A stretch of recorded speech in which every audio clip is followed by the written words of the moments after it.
welcome back. So we're going to go straight into the practices.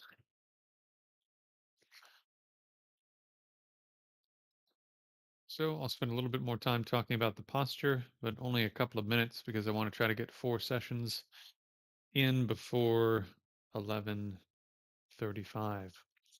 So as per the usual, you're going to place your weight about here, just behind the ball of the foot, sort of between the large toe and the rest of the toes here. So the weight will go basically here, not on the ball, certainly not on the toes, but about here, just behind the ball. And you don't want to crush your arch onto the floor like this. You want to maintain the natural arch while putting the pressure there on that point. So the foot will be partially open, partially closed. It won't be fully splayed onto the ground, and it won't be fully closed and you know how you see martial arts people stand sometimes like this? We're not doing that. You're also not like this with the arch crushed onto the ground. You're in between. So you're stretching the foot open slightly, but you're not crushing the arch onto the ground. Then, when you bend the knees, you'll see that my weight, when I bend my knees, if you see how my whole body shifts forward, so that means that my weight ends up over those 2 points where I'm resting most of my weight on the balls of my feet. And my feet are not like this. They're here between my hips. Yeah. So when you when you stand, you can have your feet hip distance or shoulder distance, but no wider than the shoulders. For the arms, you don't want to have it here like a military person on the side. You don't want to have it here like I don't know what on the front. The arms will be hanging at about 45 degrees off the side of the body. And to add a little bit more connectivity to the body, if you have your hands completely noodled, then you don't engage any of this tissue in the arm. And if you just barely stretch the hand open, when it hangs down, the whole arm stretches slightly because of this. You don't have to reach. You just slightly open the palm, and when the arm hangs down, it stretches all this tissue naturally when once you relax it. So that stretchiness that you get through the foot, through the calf, through the front of the hips, through the front of the thighs because you've bent the knees slightly. If you look at my back, you don't want to be like this when you stand. You want the hips to be underneath you. You also don't want to be like this when you stand.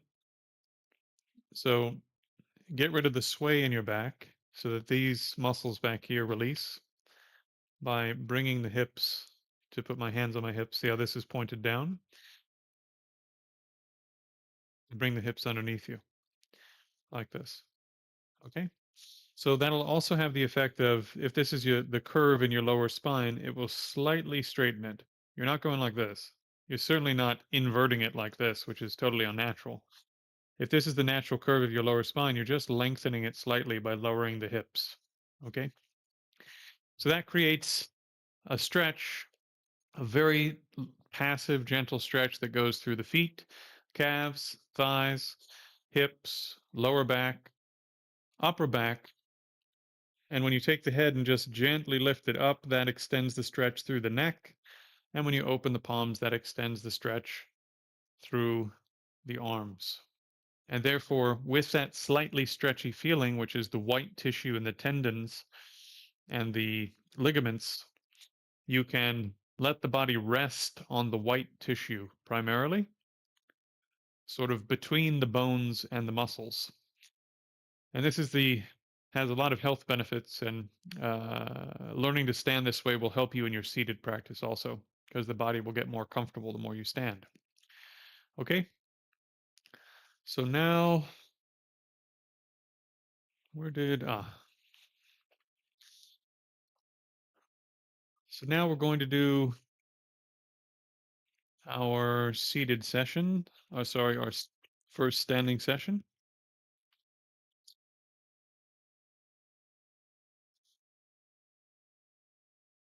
So as before,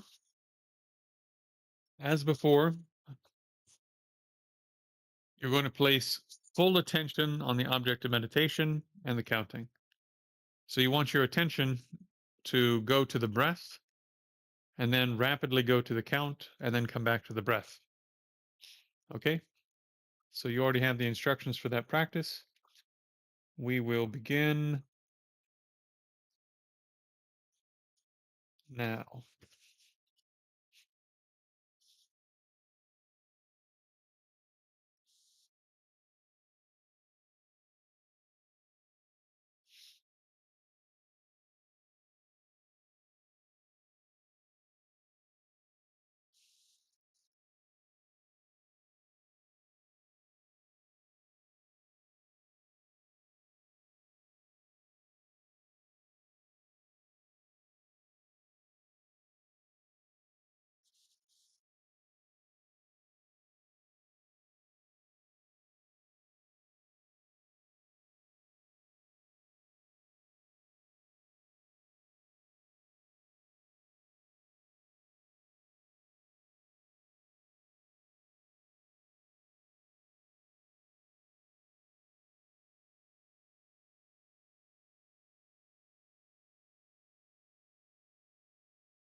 take a short break.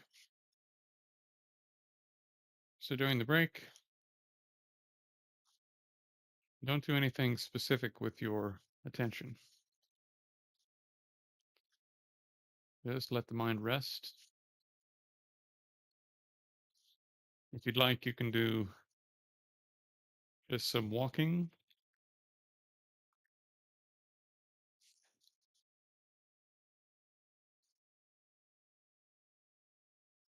And you don't want to let the mind run completely free, but you also want the rest, the break, to be a genuine rest or break. You don't want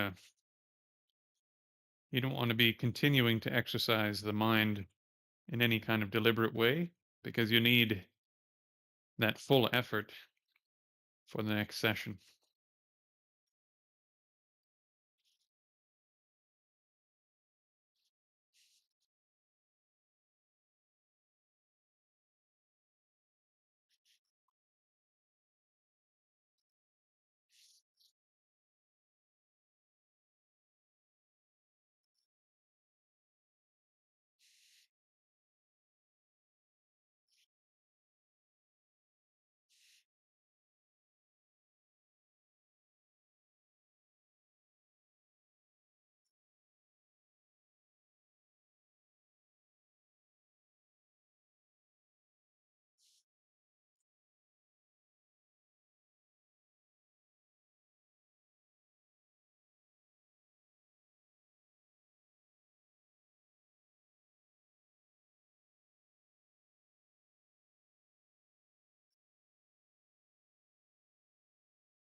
Resume your standing posture, and we'll start the second session.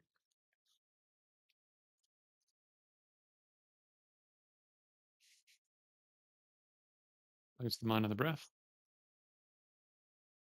Begin.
Okay. This is before. You can walk if you need to. You can stand still if you'd like to. You can sit down.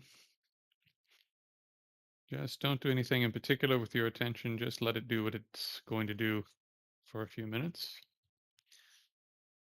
But don't deliberately stir it up and don't deliberately focus it on anything.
Okay.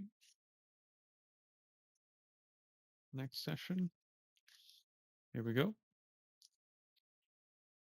Place the mind on the breath and begin.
Okay.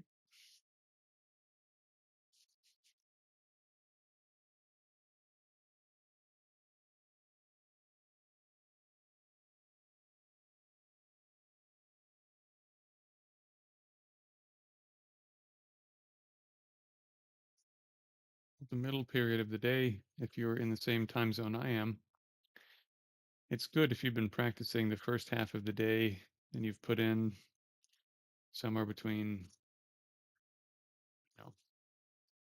5 hours and maybe 3 hours and 5 hours, that you take a break in the middle of the day and you have your lunch. If you've taken Mahayana vows, that'll be your last meal of the day. If not, then obviously you can still have dinner and so forth. But it's good to take a break in the middle of the day. If you've been practicing hard, training hard, and really working out your mind for between 3 and 5 hours, you'll probably want to take a nap in the middle of the day. And since this retreat doesn't have any rumination meditation in it, I would recommend that you don't read anything that isn't the instructions for these practices. So don't read books. Don't go on social media unless if you're going to the Discord, you can go to the sub thread or whatever it's called Dr. Jones questions or questions for Dr. Jones. You can go to that sub thread and ask questions directly related to your practice for these practices in real life as we're doing them right now. Nothing theoretical, nothing overarching, etc. Just this is happening, what do I do? Or this isn't happening, what do I do? That sort of thing. And other than that, just let your mind for the next few hours marinate in the results of what you've done. If you feel compelled to do another little session, you can. But the latter half of the day, you should be doing somewhere between 3 and 6 hours of additional practice. So having this break in the middle of the day where you refresh the mind, let it rest, will actually improve the quality of your sessions later in the day. Okay. All right. See you after lunch. And if you're in my time zone, then you'll just carry on with me until I have to stop to do my own practices. Otherwise, um, you can catch these recordings later on, as I said, and do them as the recordings become available in your time zone. Don't miss sleep or anything over the next couple of days. It's better to just catch me when we're overlapping in terms of time, and then do your own sessions when we're not overlapping in terms of time. Okay. All right.